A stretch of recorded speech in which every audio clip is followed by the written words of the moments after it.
2장 세 번째 시간으로요. 이제 버가모 교회에 주신 말씀을 참고하도록 하겠습니다. 요한계시록 2장 12절로부터 17절까지입니다. 버가모 교회의 사제에게 편지하라. 좌우의 날쌘금을 가지신 이가 이르시되 내가 어디에 사는지를 내가 아노니 거기는 사탄의 권자가 있는 데라. 내가 내 이름을 굳게 잡아서 내 충성된 증인 안디바가 너희 가운데 곧 사탄이 사는 곳에 죽임을 당할 때에도 나를 믿는 믿음을 저버리지 아니하였도다. 그러나 네게 두어 가지 책망할 것이 있으니 거기 네게 발람의 교훈을 지키는 자들이 있도다.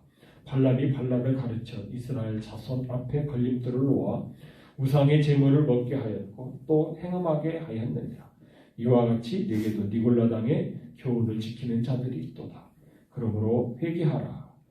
그리하지 아니하면 내가 네게 속히 가서 내 입의 검으로 그들과 싸우리라. 귀 있는 자는 성령이 교회들에게 하시는 말씀을 들을지어다. 이기는 그에게는 내가 감추었던 만나를 주고 또 흰 돌을 줄 터인데 그 돌 위에 새 이름을 기록한 것이 있나니 받는 자밖에는 그 이름을 알 사람이 없느니라. 아멘. 에베소 교회의 특징은 뭐죠? 에베소 교회. 요한계시록 1장은 요한계시록 전체의 이 계열을 말씀하고 있고요. 2장과 3장에서는 전 우주적 교회인 7교회를 이렇게 소개하고 있는데 7개의 특징이 아주 잘 나타나 있죠. 한 교회 한 교회. 여러분 제일 먼저 나왔던 에베소 교회의 특징은 무엇입니까? 참 이 말씀의 분별력, 교리적으로 참 해박했어요. 그렇죠? 그래서 거짓 선지자들을 탁탁 색출해내는, 그러니까 말씀을 아주 잘 배운 교회가 에베소 교회였었죠. 그런데 약점이 하나 있었죠. 그 약점이 뭐라고요? 가장 좋은, 가장 귀한 이 사랑을 포기한 교회. 참 안타까운 일이죠. 자, 우리가 이 사랑을 끝까지 붙들어야 되는데, 그래서 이 회복하라, 사랑을 회복하라, 이렇게 권면을 받는 교회고요. 이 서머나교회의 특징은 무엇이죠? 서머나교회는 이름 그대로 수메르나 몰리악이라고 하는 쓰잖아요. 그래서 그런지 환난을 많이 당하는 교회죠. 그래서 순교자가 나오는 그런 교회인데, 그러니까 환난과 핍박과 궁핍이 있다 보니까 겉으로 보기에는 가난한 것 같아요. 그런데 실상은 뭐라고요? 부자 교회죠. 부자. 참 그러니까 이 부자다, 영적으로 부자다 보니까 이 사탄의 비방을 받죠. 사탄의 비방. 자칭 그 유대인이라고 하는 자들이 비난하죠. 어떻게 비난했을까요? 할례도 안 만든다, 뭐 율법도 안 지킨다, 뭐 이러면서 비난을 받았겠죠. 그러나 이들은 참 궁핍한 그런 가운데서도, 환난과 핍박을 받는 가운데서도 믿음의 부자였던 것을 저희들이 말씀을 통해서 지난주에 확인을 했습니다. 얼마나 이들이 핍박이 심했던지 이렇게 두려워하는 자들이 생겼던 것 같아요. 그런데 너희들 두려워하지 말아라. 너희들 지금 환난 받는 거 며칠이라고요? 10일. 10일이 의미하는 거는 뭐라고요? 잠깐. 사도행전 우리가 1장에서 살펴듯이, 그렇죠? 사도행전 1장 한 10일 정도 이렇게 곧 예수님께서 오면 바로 열흘 후에 이렇게 성령을 보내주듯이, 그러니까 핍박과 환난 당해도 며칠이라고요? 3년간이야. 3년간. 후 3년간. 그 하나님이니까 이렇게 권면하고 있습니다. 그러면서 내가 우리 성경에는 충성하라 이렇게 되어 있는데, 이 지금 요한계시록이 충성으로 번역된 것은 다 피스이기 때문에 믿음이에요. 죽더라도 그렇게 핍박을 많이 받아서 순교하더라도 뭔만을 지켜라? 믿음만을 지켜라 라고 하는 그 그 교회였습니다. 자, 오늘은 이 버가모 교회,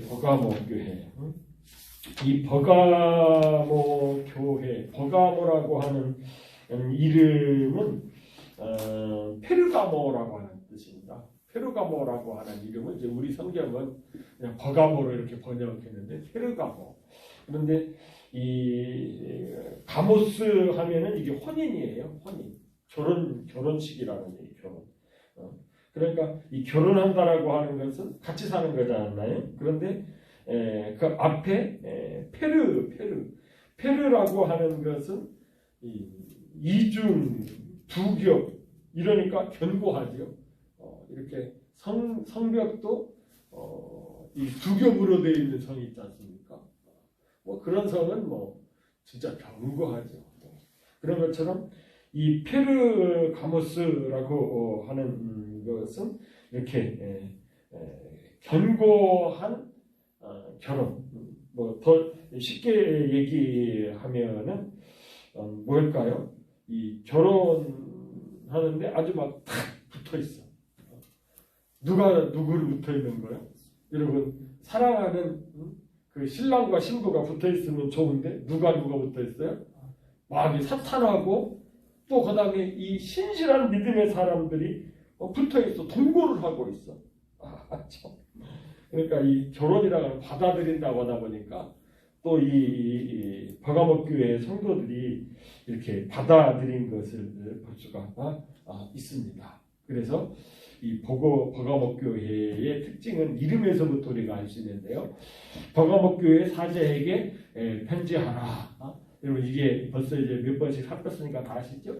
사자는 누구라고요? 천사. 하나님 보좌 앞에 있던 그 7 영이 이제 이게 천사잖아요. 천사는 히브리서 1장 14절에 보면은 영이라고 되어 있지 않습니까? 그래서 이게 그 교회, 이 교회를 담당하고 있는 천사에게 말해라. 그래서 이제 예수 그리스도께서 그 영을 보내시죠. 예수님의 천사를 이제 보내서 말씀하게 하시는 건데 실제적으로는 이제 어떻게 해요? 이 요한 사도의 기록을 통해서 이렇게 말씀하는 것이죠. 그런데 각 교회마다 이렇게 말씀하시는 그 예수님의 모습이 달라요.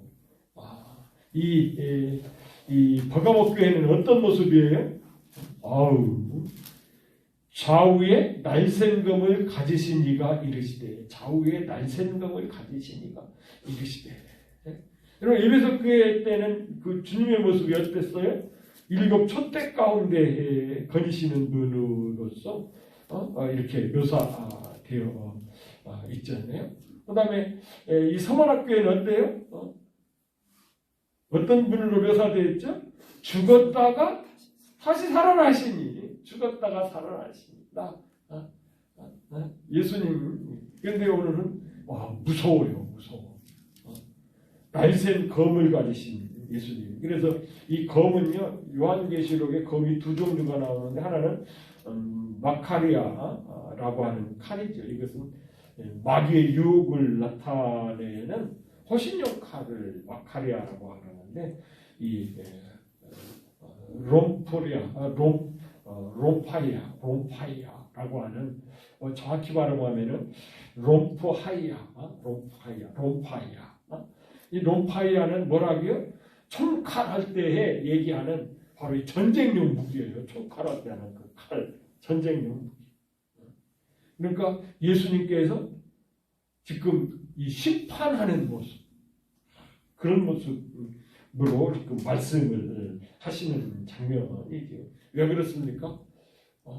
이 사탄이 자리 잡고 있다 보니까 참 또 거기에 넘어가는 자들도 있고 결국은 이 사탄도 심판해야 되니까 이런 모습으로 주님께서 지금 말씀하고 있습니다. 그래서 이 버가모 교회는요, 서만학 교회처럼 순교당하는 교회를 의미하죠. 순교당하는 교회. 그래서 이 전 3년반이 끝나자마자 후 3년반이 시작하기 전에 이렇게 순교를 당하는 교회를 의미하고 있습니다. 자, 13절입니다. 내가 어디에 사는지를 내가 아느니. 주님께서 아셔요. 지금 이 버가바 교회가 어디에 사는지를, 어떤 데 사는지, 어떤 상황인지 알아요. 어디에 산다고요? 거기는 사탄의 권자가 있는데, 이 사탄의 권자, 여러분 권자라고 하는 것은 뚜로노스라고 해가지고 왕좌를 얘기하는 것이다. 왕좌. 그러니까 이제 우리 요한계시록에서는 보좌로 이렇게 자꾸 표현되어 있죠. 보좌. 우리 일반적으로 쓸 때는 왕자죠. 왕자. 이 사탄이 좌정하고 있는 딱 그런 교회라는 거예요. 와, 참 그러니 여러분 사탄의 역사가 얼마나 강력하겠습니까? 자, 우리는 이런 말씀을 보면은 좀 이상하다 이런 생각을 들지 않습니까? 이 교회는 이 사탄이 얼씬도 못할 것 같은데 그럼 교회에 누가 자리 잡고 있다고요? 사탄이 자리 잡고 있다. 사실 그렇습니다. 사탄은 이 세상에서는 할 일이 없어요. 세상에는 할 일이 없어요. 왜요? 세상은 알아서 사탄이 원하는 대로 쫙쫙쫙 움직여. 그래서 사탄이 출근하는 데가, 사탄의 직장이 어디냐, 사탄의 이 보좌가 어디냐, 어디에다 차린다고요? 교회에다 차린다. 여러분 이걸요 우리가요 그냥 지나가는 얘기로 들어서는 안 됩니다. 야, 이 사탄이 참 이렇게 교회를 이렇게 공격을 하는구나. 왜 이렇게 사탄이 이렇게 공격을 할까요? 그 사탄은요, 이 하나님의 대적이기 때문에 그 하나님이 그 하시려고 하는 것을 막 싫어해요. 어떻게든지 그것을 못하시게 하려고.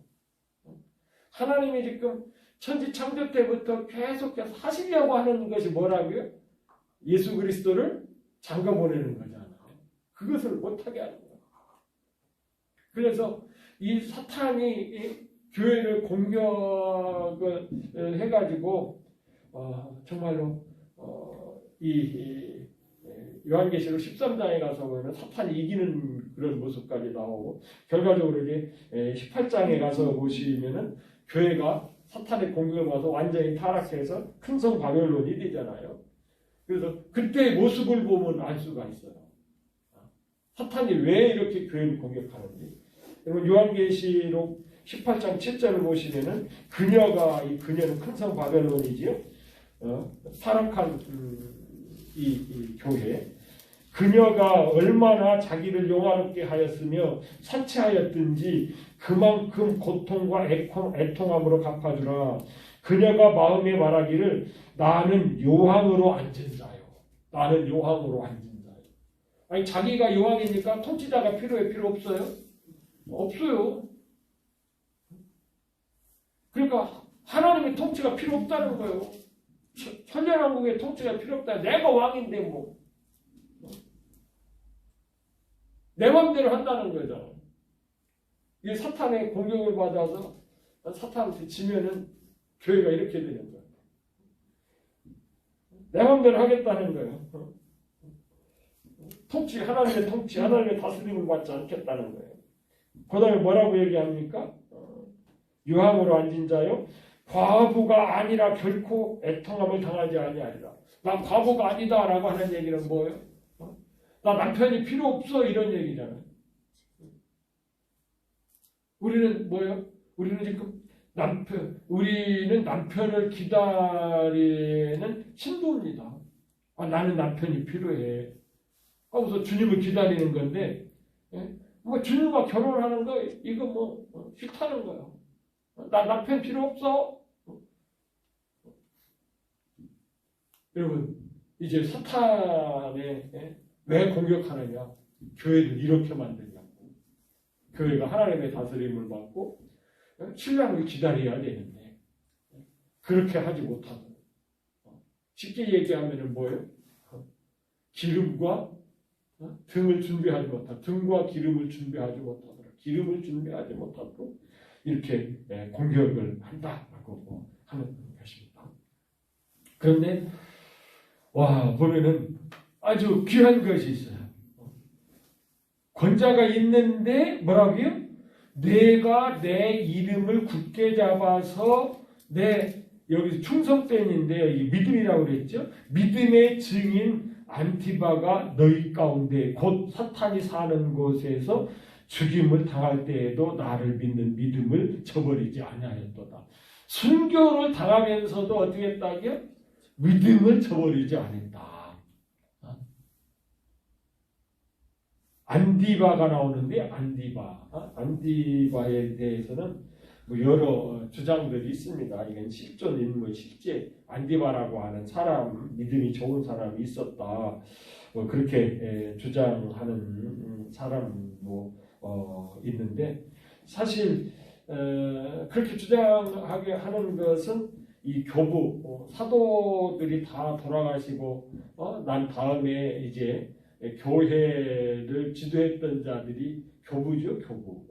근데 이 교부 터툴리안이 그런 기록을 남겼어요. 이 안티바라고 하는 사람이 실존 인물이다라고 남겼어요. 그런데 사실 이 터툴리안도 이 요한계시록이 쓰고서요 한 100년 후뿐이에요. 이분이 190년에서부터 220년까지 이렇게 사역을 하셨던 그런 분이기 때문에 그러니까 100년 전에 이 기록된 이 요한계시록에 있는 말씀에 있는 이 안디바에 대해서 그렇게 얘기를 한 것이죠. 그러니까 사실은 좀 신빙성이 없는 측면이 있어요. 왜 그러냐면은 이 안티바라고 하는 우리 성경에는 안디바 이렇게 번역되어 있습니다. 뭐는 안티파스라고 하는 뜻이에요. 안티파스. 안티 아시죠? 안티 지금도 그렇잖아요. 뭐 누구를 반대하는 것 말이야. 안티. 파스는 뭔지 아십니까? 모든 것이라고 하는 거예요. 모든 것. 안티파스. 그래서 이 안티파스는 뭐냐면은 지금 버가모 교회에 사탄이 권자를 틀고서 어떻게 합니까? 모든 것을 지배한다고요. 그런데 그것을 대항하고 반대하는 이런 참 믿음을 가진 자들도 있었다는 얘기죠. 이 안티파스. 그러니까 교회에 이 사탄에 사로잡혀서 역사하는 사람들도 있었고 어떻게 해요? 또 복음의 진리 가운데서 믿음을 지키는 이런 사람들도 있었다는 거예요.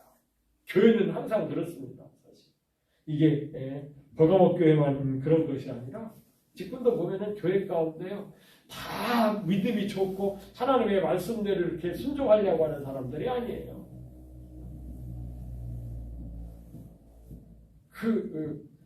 사탄이 좋아하는 방향으로 그런 걸 주장하고 그런 걸 좋아하는 사람들이 많이 있어요. 그래서 교회는 항상 그런 하나님의 진리 가운데 쓰려고 하는 그런 무리들하고 이렇게 배치되어 있어서 싸운다고 하기는 좀 그렇고 치열하게 영적인 그런 싸움을 하는 것이죠. 그것을 이제 그 13절에서 이렇게 표현해 주고 있는 것입니다. 그러니까 참 이 버가모 교회 성도들이 정말로 그렇죠. 참 그 이름 그대로 참 그들을 이렇게 좀 잘 받아들이는 참 이런 경향이 있어서 이런 것이 나타나게 되는 것이죠. 자, 13절 말씀 보시면은 그러나 이건 칭찬할 만한 일이었었어요. 그렇죠? 누구요? 이 안티바스의 이런 믿음을 가지고 있는 자는 그러나 내게 두어 가지 책망할 것이 있나니 사실은 두어 가지라고 말씀을 하시고서 한 가지 그러니까 이 한 가지 속에 다 들어있는 것이죠. 두어 가지 책망할 것이 있나니 거기 내게 발람의 교훈을 받는 자들이 있도다. 발람의 교훈. 지난번에 우리가 한번 살펴봤었죠. 이 발람의 교훈이 뭐라고요? 발람의 교훈. 이스라엘 백성들이 이제 40년 광야 생활을 거의 끝마치고 이제 요단강만 건너면은 이제 가나안 땅에 들어갈 상황이 된 것이죠. 요단강 동쪽에 왔었어요. 여러분 그럴 때에 모압 왕 발락이 큰일 났단 말이에요. 이방 이스라엘 백성들이 몰려오는데 그 기세를 꺾을 방법이 없어요. 그래서 뭐를 생각했어요? 하나님의 선지자 발람을 초청해달라. 그러니까 이 가나안 그런 지역에도 여기는 메소포타미아로 그렇게 표현되어 있는데 성경을 연구를 해 보니까 그 진짜 지역적으로 메소포타미아가 아니라 그 가나안 땅에도 이 메소포타미아라고 하는 그런 지역이 있었더라고요. 그런데 이 하나님을 섬기는 사람도 있다고요. 그 하나님의 선지자를 초청해다가 이 이스라엘 백성을 저주하라는 거예요. 하나님이 허락하겠습니까? 저주하라고 그러는데 자꾸 어떻게 하죠? 축복하는 거예요. 축복하는 거예요. 그래서 정말 해피엔딩으로 끝나는 줄 알았는데 이 발람이 이 돈의 유혹을 극복하지 못하는 거예요. 그러면서 한 가지 방법이 있긴 있는데 어떻게 하라고요? 하나님으로 저 이스라엘 백성을 늘 저주하게 하면 된다. 심판하게 하시면 된다라고. 하나님은 이 음란을 싫어하고 우상숭배를 싫어하니까 어떻게 해요? 한 가지 묘수가 있는데 그러면서 이 이스라엘 백성들을 너희들의 축제에 다 초청을 해서 음란을 행하게 하고 우상숭배를 하게 하라. 그러면은 하나님께서 진노하셔서 그들을 심판하신다. 여러분 이게 통했을까요? 안 통했을까요? 통했어요. 민수기 25장에 가서 보면 참 이게 통했어요. 그러니까 이 발람은 선지자니까 지도자잖아요. 지도자가 잘못되니까 이 백성들이 어떻게 돼요? 이렇게 영적으로 손해를 보는 것이지요. 그러니까 지금 이게 무슨 얘기입니까? 그러나 네게 두어 가지 책망할 것이 있느니 거기 네게 발람의 교훈을 지키는 자들이 있도다. 발람의 교훈이 뭐라고요? 발람이? 이게 하나님 싫어하는 거 골라서 유혹해서 하게 하는 거 요걸 싹 하는 거죠. 그러니까 지금 이 사탄의 권좌에 있는 요들도 자꾸 어떻게 하는 거예요? 그렇게 하나님께서 지금 원하시는 것은 아들과 결혼시키려고 해서 그 준비시키는 것인데 그것을 못하도록 싹 하는 것이죠. 그래서 거기 나오는 표현이 우상숭배로 나오는 것이죠. 발람이 발락을 가르쳐 이스라엘 자손 앞에 걸림돌을 놓아 우상의 제물을 먹게 하고 또 행음하게 하였느니라. 이와 같이 네게도 니골라당의 교훈을 지키는 자들이 있도다. 니골라당. 여러분 에베소 교회는 어땠죠? 이 니골라당의 행위를 어떻게 했다고요? 좋아하지 않고 미워했다고요. 그런데 이들은 발람의 교훈을 따르다 보니까 이 니골라당의 교훈을 지키는 자들이 있는 거예요.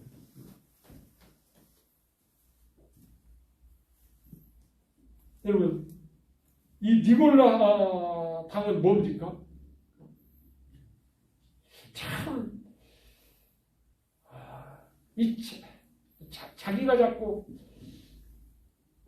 이게 주인 노릇하려고 하고, 이렇게 지배하려고 하고, 참 이런 거죠. 하나님이 그래야 됩니다. 그런 것들을 자꾸 이렇게 따르고 추구하고 이렇게 하는 거죠. 참 무서운 것이죠. 참 지금도 이 우리나라는 정말로 민주주의 국가 대한민국, 특별히 이 공산당들을 이렇게 공산당들을 몰아내고 자유민주주의 체제를 이렇게 세운 나라가 대한민국 아니겠습니까? 그런데도 지금도 어때요? 이 나라에서 계속해서 아니 그 세계에서 제일 못 사는 나라를 만든 것이 이 김일성이 왕조고 김정은인데 김정일을 수령이라고 하고 아니 뭐 이러면서 아주 막 교묘하게 그냥 그 선동하고 이욕하고 막 그런 그것이 학교에까지 들어와가지고서 지금 뭐 한참 감수성 예민한 아이들한테 그렇잖아요. 이 공산 사상, 사회주의 사상을 놓고 오히려 참 우리나라를 참 이렇게 잘 살게 오늘이 11.6인데 이 박정희 대통령께서 이렇게 서거하신 그런 날인데 아주 뭐 정말 이 국부인 우리 이승만 대통령은 뭐 막 깨물고 막 친일파라고 진짜 친일파는 누구예요? 김일성이가 진짜 여러분 일제 잔재를 처리하지 못한 게 김일성이에요. 그런데 이승만 대통령한테 그것을 뒤집어 씌우고 박정희 대통령한테 막 여러분요 지금 솔직히 얘기해서 그렇지 않습니까? 우리 역대 대통령 가운데 박정희 대통령만큼만 했으면은 진짜 우리나라가 이미 벌써 일본을 따라잡았죠. 그렇죠? 괜히 그냥 뭐 그런데 미혹당하고 현혹당하는 국민들이 얼마나 많은지 참 안타깝게 이렇게 그런 것처럼 예수님을 믿으면서도 이 사탄에게 현혹당하는 거예요. 그래서 니골라당은 어떻게 된다게 교훈을 따라가는 거예요. 그런 것들은 에베소 교회처럼 싫어하고 배척을 해야 됩니다. 이게 안타까운 일이죠. 그러면은 여러분 이게 지금 이 버가마교회 얘기하니까 나하고는 상관없어 이렇게 하면 안 된다. 사실 이런 것이 우리에게도 이런 현상들이 얼마든지 있을 수 있다고. 저도 이렇게 가만히 생각해 보면은 이런 요소들이 나의 신앙 가운데서도 자리 잡고 있었구나. 그럼 어떻게 해야 됩니까? 16절 보면 어떻게 하라고요? 그러므로 회개하라. 회개하라. 참. 그러므로 회개하라. 왜 이 회개하면 가능하냐면요. 우리 주님은 뭐 그때마다 심판하시는 분이 아니잖아요. 우리 주님은 몰아서 하죠. 몰아서. 언제 심판하십니까? 그리스도 심판 때 그때 심판하기 때문에 그 전에는 우리가 어떻게 해요? 회개하면은 얼마든지 용서받을 수가 있거든요. 이 요한계시록에서 우리에게 가르쳐주는 것 중에 하나 큰 교훈이 이거예요. 니골라 당의 교훈을 따랐어도 발람의 가르침을 따랐어도 어떻게 하라고요? 회개하라는 거예요. 회개하라. 그리하지 아니하면 내가 내게 속히 가서 내 입에 검으로 그들과 싸우리라 이렇게 말씀하시는데 여러분 이 얘기가 뭐예요? 예수님께서 이제 재림하셔서 이렇게 심판하시겠다는 것인데 그 전에 빨리 회개하라는 거예요.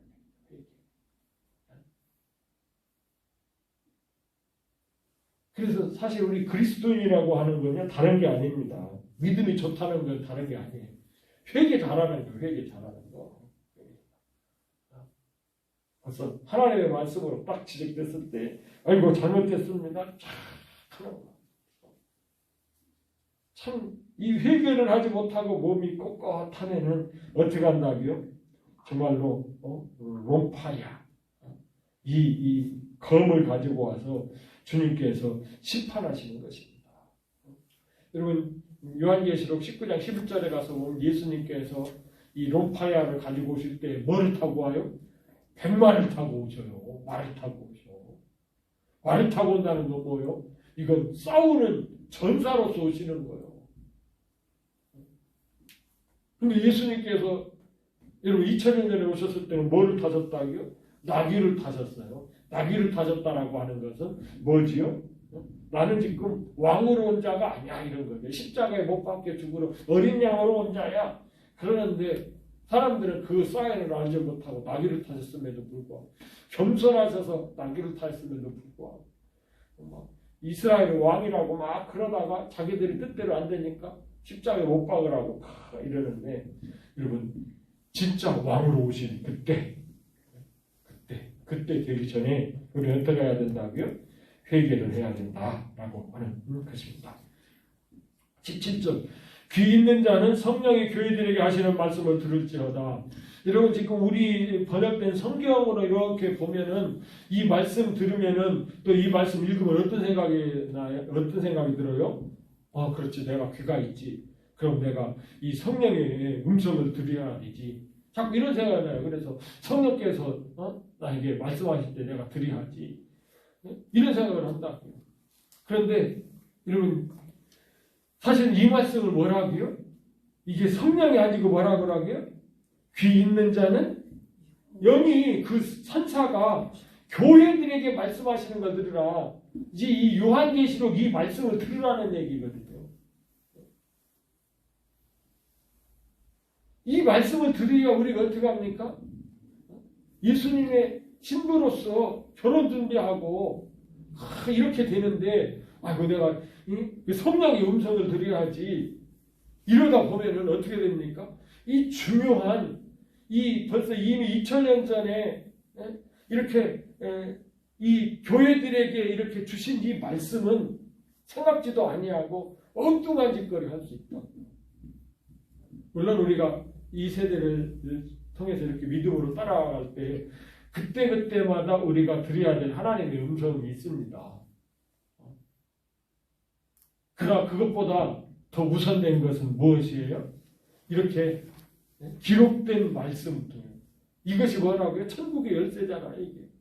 우리 주님께서 사도들에게 맡기신 천국 열쇠가 바로 이 말씀이잖아요. 이 말씀. 이 말씀을 우리가 먼저 갖지 못하면은 이상한 신비주의에 빠지게 된다. 물론 우리가 하나님의 음성을 들을 때가 있죠.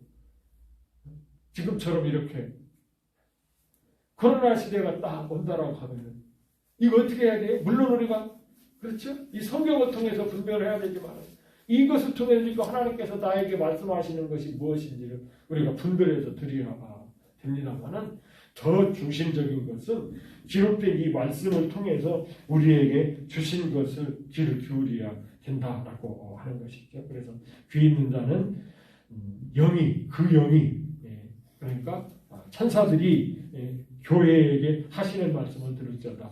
죄송합니다. 그런데 이 천사는 어떤 천사예요? 그 영. 22장에 가서 보시면은 그때는 이제 계속해서 그 영, 그 천사들로 이렇게 나오다가 예수님께서 직접 나타나면서 그 영이 뭐라고요? 바로 나의 천사다. 이렇게 밝혀주잖아요. 내 천사다. 예수님의 천사가 이렇게 일곱 교회의 사자들의 천사들에게 말씀하시는 바로 이 말씀이 우리에게 하시는 말씀 아니에요. 그러니까 우리가 이 말씀을 이렇게 기울여 드려야 된다라고 하는 것입니다. 그러면서 이기는 그에게는 내가 감추었던 만나를 주고. 그래서 우리가요 이 요한계시록을 보면서는 우리가 지난주에도 말씀드렸습니다만은 깨달으면 이게 오늘 이 말씀을 듣고서도 딱 깨닫는 것이 뭐가 있어야 돼요? 내가 뭐가 돼야 되겠다? 이기는 자가 돼야 되겠다. 이기는 자. 여러분 이기는 자의 뜻은 뭐라고요? 이제 두아디아교에서 말씀하실 때 이기는 자를 얘기하잖아요. 26절 보시면 이기는 자와 이렇게 돼 있어서 우리는 좀 이해하기가 힘든데 이기는 자 곧 와라고 번역한 것이 이게 이해를 어렵게 만든 거죠. 이기는 자 곧 끝까지 내 일을 지키는 그에게. 여기서 이것도 지킨다가 나오는 것도 뭐예요? 말씀을 실천한다, 순종한다 이런 뜻이 아니라 지켜보는 거예요. 지켜보는 거. 끝까지 내 일을 지켜보는 그에게 만국을 다스리는 권세를 주시니. 끝까지 예수님의 일이 뭐예요? 예수님이 이 세상에 오셔서 고난을 당하시고 십자가에 못 박혀 죽으시고 3일 만에 부활하시고 승천하셔서 지금 하나님 우편에 계시지. 하나님 우편에서 뭐예요? 우리를 위하여 지금 중보기도 하고 계시지. 그러다가 어떻게 돼요? 이제 때가 되면 어떻게 돼요? 다시 오시지. 신부가 준비되면 다시 오시지. 그게 주님의 일이에요. 그것을 진짜 그런가 아닌가 하고 지켜보는 자. 그래서 지금 이제 예수님이 재림하시나 하나가 지켜보는 그가 어떤 사람이라고요? 이기는 자라는 얘기예요. 이기는 자. 여러분 이런 이기는 자에게는 하나님께서 여러분 어떤 복을 허락하신다고요? 이기는 자에게는 내가 감추었던 만나를 주고. 여러분 만나 아시죠? 만나 아시죠? 이스라엘 백성들이 광야에서 양식으로 하나님께서 주셨던 것이 만나죠. 그런데 그 만나 중에 감추어진 만나가 있죠. 어떤 만나죠? 항아리에다가 감추어가지고 법궤에 넣어서 지성소에 보관하고 있는 것이 뭐예요? 감추인 만나. 다른 만나 없어요. 감추인 만나. 감추인 만나를 주신다고 하는 건 뭡니까? 그 만나가 어디에 있다고요? 지성소 하나님 계신데 그러니까 그 만나 하나님 만나게 해주시겠다는 얘기예요. 그 지성소까지 들어가게 해주시겠다는 얘기예요. 감추었던 만나. 그러니까 참 이게 얼마나 귀한 겁니까? 그리고 또 뭐를 하신다고요? 흰돌을 줄 터인데 여러분 이 돌은 이 만나도 마찬가지고 이게 다 예수님 상징하는 건데 흰돌도 누구를 상징하는 거예요? 예수님 상징하는 것이죠. 그런데 베드로전서 2장 4절에 가서 보시면은 예수님은 산돌, 리빙스톤이라고 그렇게 얘기를 하는데 여러분 그 리빙스톤이 흰색이야.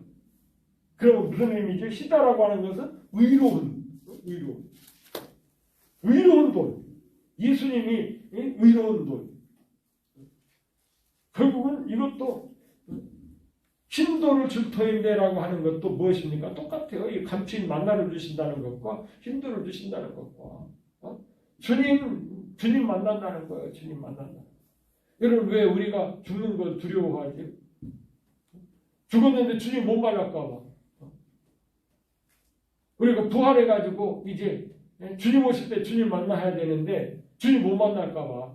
사실은 다 만나죠. 다 만나는데 기름 준비 하지 안 했으면은 불 섞인 유리 바다에 들어가야 되는 그런 안타까움이 있지 않습니까?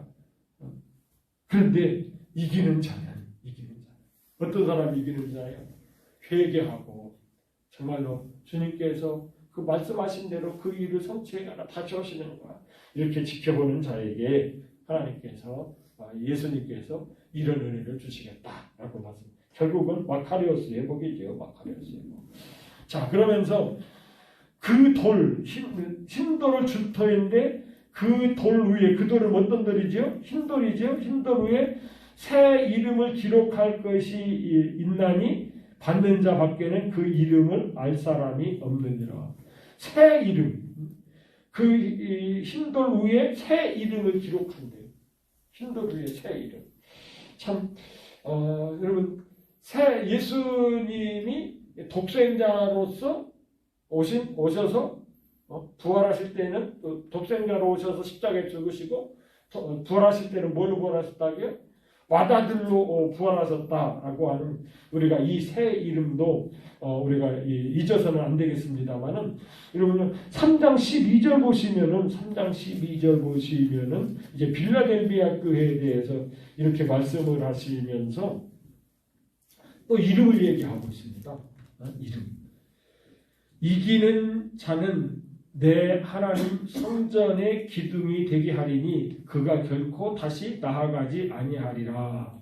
내가 하나님의 이름과 그 다음에요 하나님의 성 곧 하늘에서 내 하나님께로부터 내려오는 새 예루살렘의 이름과 그 다음에 나의 새 이름을 그 위에 기록하리라.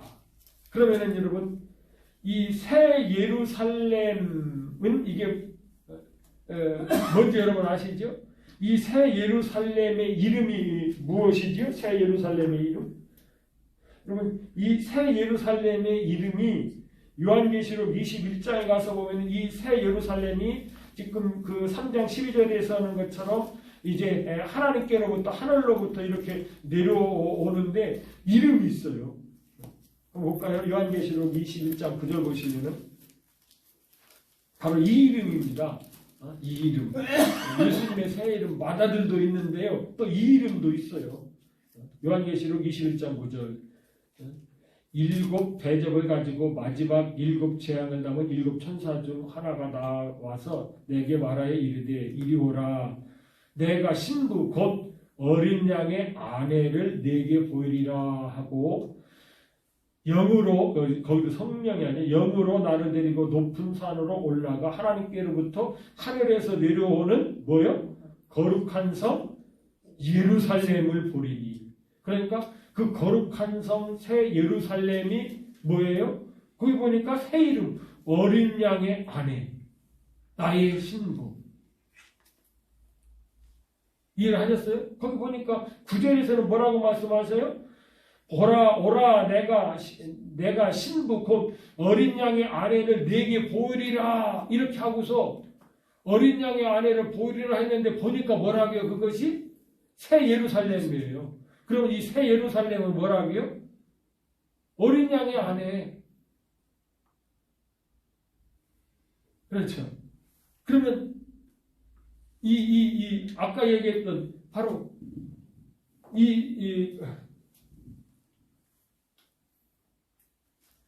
어린 양의 아내니까 예수님의 새 이름은 뭐예요? 어린 양이죠. 그렇죠? 어린 양. 야, 그러니까 이 요한계시록에서는 예수님을 자꾸 뭐라고 얘기해요? 어린 양이라고 말씀하죠. 어린 양. 새 이름. 어린 양.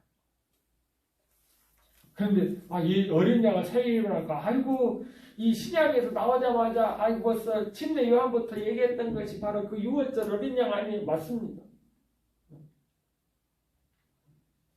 그 예수님. 그 우리를 죄에서 구원하시기 위해서 6월절 어린 양이 되신 그 어린 양이 결국은 우리의 신랑으로서 이렇게 새 이름 가운데 있는 것이죠. 그러니까 이것은 오늘 말씀에 있는 대로 아무나 알 수 있는 것이 아니에요. 예수님의 이름이라고 하는 것은 오늘 말씀대로 받은 자 밖에는 그 이름을 알 사람이 없느니라. 그러니까 이 어린 양 예수님을 통해서 죄사함 받고 그분이 맏아들 되심으로 말미암아 우리가 하나님의 자녀가 되고 하나님의 자녀가 되어 끝난 것이 아니라 이제 우리가 그 예수 그리스도의 신부가 되어서 천연왕국에 들어가서 왕노로 타다가 새 예루살렘에 이렇게 내려올 때에 여러분 그 새 예루살렘이 교회의 완성 우리 어린 양의 신부들로서 여러분요 어린 양을 맞이하는 그래서 그 어린 양이 그 새 예루살렘의 중심이 될 때에 여러분 이것은 우리가 원하는 바대로 하나님과 함께하는 것, 예수님과 통일되는 이런 세계로 연결되는 것을 지금 말씀하고 있다라고 하는 것입니다. 자, 오늘 말씀을 정리하면은 여러분 이 버가모 교회는 어때요? 이 사탄과 참 이 신실한 순교까지 하는 이런 참 믿음을 가진 자들하고 어떻게 해요? 동거하는 교회예요.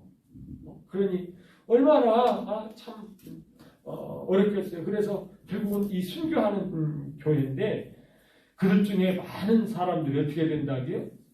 이 발람의 교훈을 따라서 정말로 하나님이 싫어하는 것. 쉬운 말로 얘기하면 우상과 음란을 행하는데 그렇게 했더라도 어떻게 하라고요?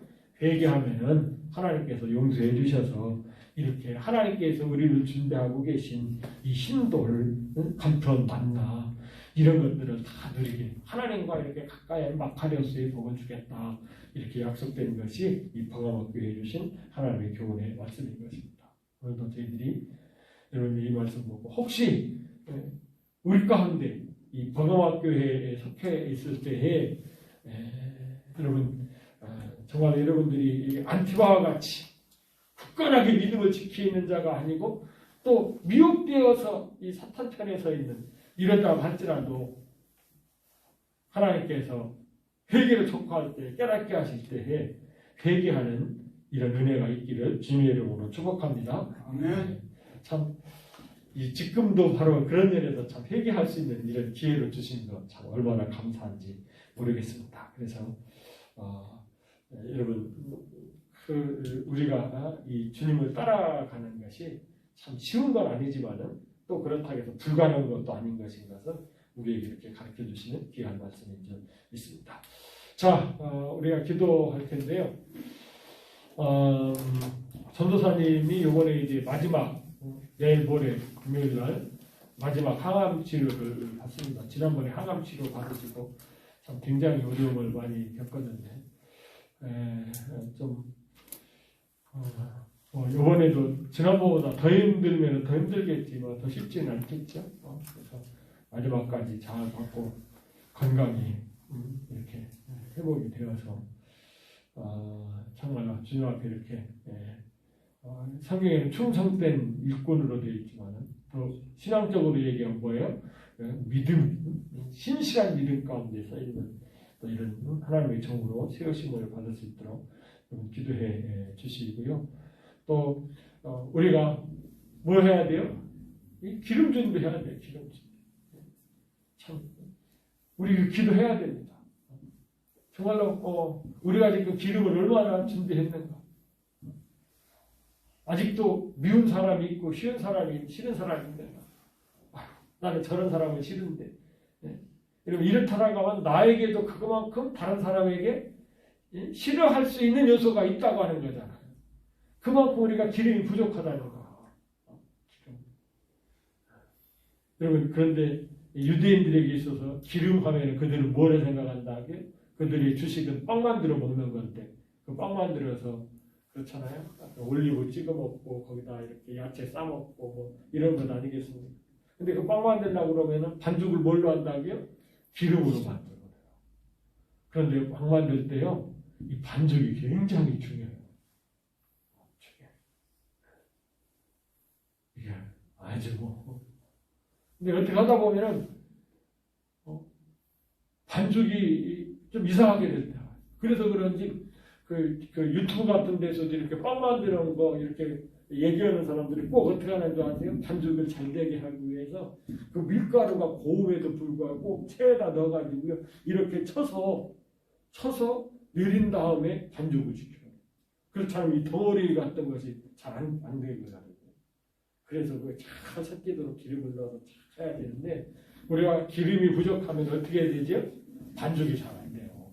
하나가 잘 안 되는 거예요. 그래서 성령의 이름으로 충만케 해달라고 이 시간 우리 함께 기도하도록 하겠습니다. 기도하시겠습니다. 할렐루야. 복되신 아버지 하나님 은혜를 감사드립니다. 오늘 저희들이 건강을 위해 주시는 하나님의 귀한 말씀을 들었습니다. 그러나 저희들이 이 말씀을 들을 때에 아버지 하나님 깜짝 놀라 하나님의 교회에 사탄이 왕자를 들고 이렇게 다니고 있습니다. 그런 중에도 여러분 안디바와 같은 이런 믿음의 사람들이 있어서 믿음을 지키고 이 지기를 쓰라는데 계속해서 아버지 이 사탄은 아버지 발람의 교훈을 가지고 유혹하고 또 아버지 하나님